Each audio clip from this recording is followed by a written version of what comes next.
Hello students, आज class में हम बात करेंगे बायोलॉजी में एक टॉपिक है इंटरसेक्स। इसको हिंदी में कहते हैं मध्यलिंगी।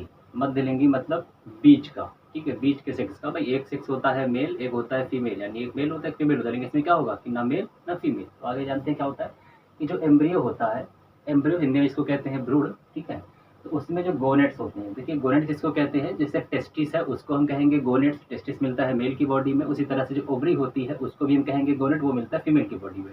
तो कोई एम्ब्रियो है और उसमें जो गोनेट होता है, गोनेट से क्या होता है, मेल और female both type hormone release. Hormone क्या होता है, केमिकल होता है। तो गोनेट से यानी टेस्टिस मेल की बॉडी में, या हम बात करें फीमेल की तो ओवरी से, वहां पर से क्या होता है कि जो हार्मोन जिसको टेस्टोस्टेरोन कहते हैं, जो मेल की बॉडी से निकलता है उसके मेल के कैरेक्टर को लाता है, पुरुष वाले लक्षण लाता है, ठीक है। वहीं पर फीमेल में एस्ट्रोजन होता है जो फीमेल वाले कैरेक्टर को लाता है। तो गोनेट से ये दोनों ही हार्मोन निकलते हैं। यानी जिसने जन्म लिया, मान लीजिए वो लड़का है, तो उसकी बॉडी से, ठीक है, किसी का जन्म हुआ या वो अभी गर्भ में है, जैसे भी है, भ्रूण की बात करी गई है, तो वहां पर उसके बॉडी में गोनेट से जो है मेल वाले हार्मोन भी निकल रहे होते हैं और फीमेल वाले भी हार्मोन निकल रहे होते हैं उसी सेम बॉडी से, ठीक है।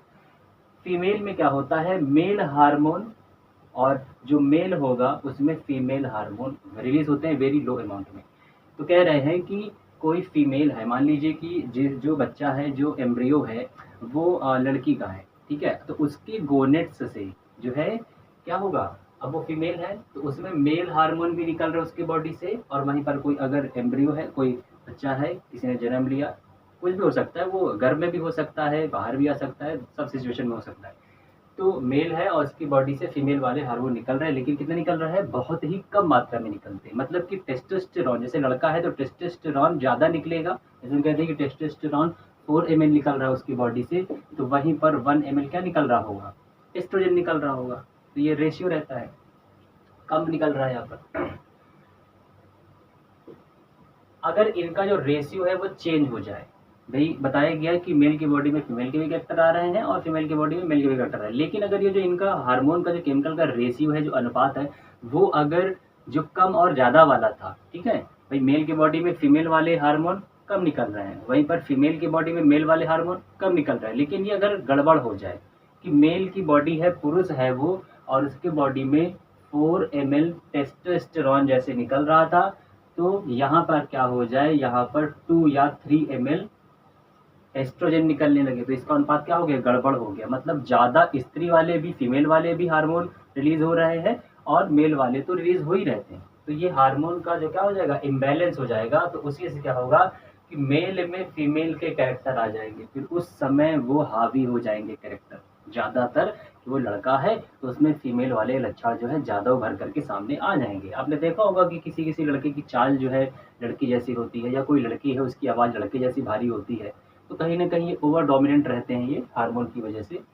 आगे बात करते हैं कि फीमेल में मेल के कैरेक्टर आ जाएंगे, ठीक है। अब ये कब होगा, ये देखिए बर्थ के समय भी हो सकता है, जब उसका जन्म हो रहा है तब हो सकता है, एम्ब्रियो की अवस्था में तब हो सकता है, जब उसका जन्म हुआ तब हो सकता है उसकी बॉडी में ये गड़बड़ी, या बचपन में हो सकता है, बचपन अवस्था में हो सकता है, या बाद में भी ये बदलाव हो सकता है हार्मोन का, ठीक है।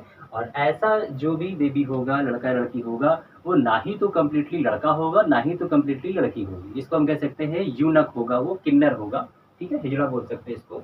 अब इसका मेन रीज़न क्या होता है, तो इसका एक्चुअल में जो रीज़न है कि जो क्रोमोसोम है या जो हार्मोन है, उनका क्या होता है, इम्बैलेंस हो जाना। अब एक्चुअल में रीज़न क्या है कि या तो किसी की बॉडी में जो है क्रोमोसोम की संख्या ज़्यादा हो गई होगी या कम हो गई होगी, या जो हार्मोन है इनका रेशियो गड़बड़ हुआ होगा, ठीक है।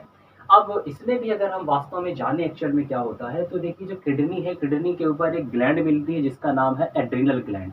वहां पर से एक हार्मोन निकलता है जिसका नाम है डाईहाइड्रो एपीएंडोस्टेरोन। डाईहाइड्रो एपीएंडोस्टेरोन ये हार्मोन निकलता है, और ये हार्मोन जब निकलता है, रिलीज होता है, तो फिर बॉडी क्या करती है, टेस्टोस्टेरोन और एस्ट्रोजन में चेंज करना स्टार्ट कर देती है। ये हार्मोन जब निकलता है तो फिर उस इंसान की जो बॉडी होती है, इस केमिकल को, ये जो केमिकल निकल रहा है, इसको चेंज करने लगती है टेस्टोस्टेरोन में और एस्ट्रोजन में। इस तरह से उसमें जो है ये गड़बड़ी आ जाती है। आई होप कि आपको ये वीडियो पसंद आया होगा। तो मिलते हैं इसी तरह के नेक्स्ट इंपॉर्टेंट वीडियो में।